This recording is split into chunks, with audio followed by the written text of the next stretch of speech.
Hi everybody, I'm Ty Landrum here at Purple Valley Yoga Center in Goa. I'm with my friend Sam Silversides, who's going to demonstrate for you Purvottasana, or the intense Eastern stretch, which is a stretch of the front of the body. This is basically the first back bend in the primary series. There are 3 of them, I guess, depending on how you count. There's Purvottasana, Setu Bandhasana, and then the closing back bend, Urdhva Dhanurasana. So what we want to emphasize here is coming up into Purvottasana in a way that keeps you connected with the aponic or grounding force. Because if you come up into Purvottasana or to any other back bend without connecting to the aponic or grounding force, you'll find that the breath is not so rich, not so full, not so deep. It'll be labored, and your face will turn blue, and you'll start trembling. So in order to avoid that, you want to first find what is a certain expression of the exhale pattern before you come up. So the exhale pattern, and we've talked about more this a little bit more in some of the other videos that we've shot, like the one on Surya Namaskar. But the exhale pattern is expressed, among other ways, quite saliently by the posterior tilt of the pelvis and the rounding of the lower back especially, but here he's got flexion in all parts of the spine.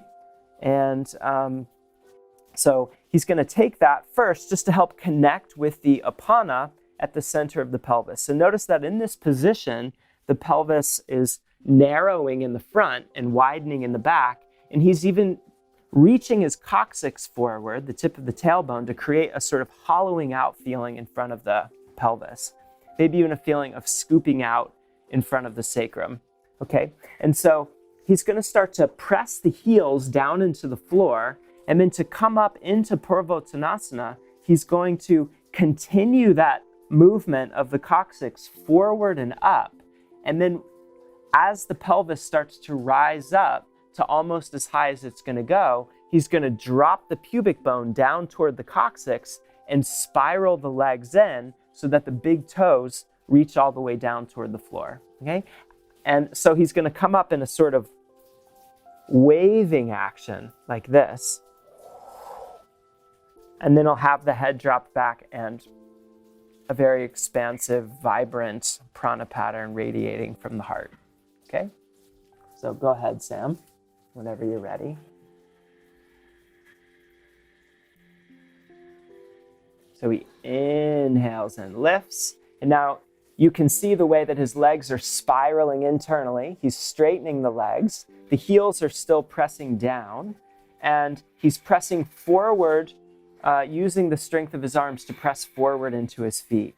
And you might even, so this is beautiful, Sam, but come down again. And we're just going to make one little adjustment. So he might even do better to take his hands back a little bit. Maybe you didn't take them back so far because I was behind you.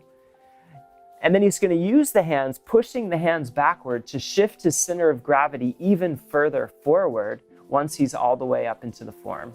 Okay, so try that. So exhale, find the essence of the apana pattern, reach the pubic bone up and forward, and then the head drops back. And you can see that nice waving action that he created. Now he's using the arms to push the center of gravity forward. The legs are spiraling in. Firm up the legs even more, Sam. Beautiful.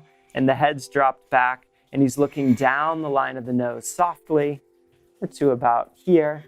And then he exhales, and he comes back down. Okay? Very simple. Okay? So in coming up with that waving and that sort of waving action, he's able to stay connected to the aponic root of the pose. And because of that, he's able to breathe more fully and more deeply. So give that a try, that sort of undulating action coming up into Purvottasana, and see what effect that has on that sense of radiance from the heart.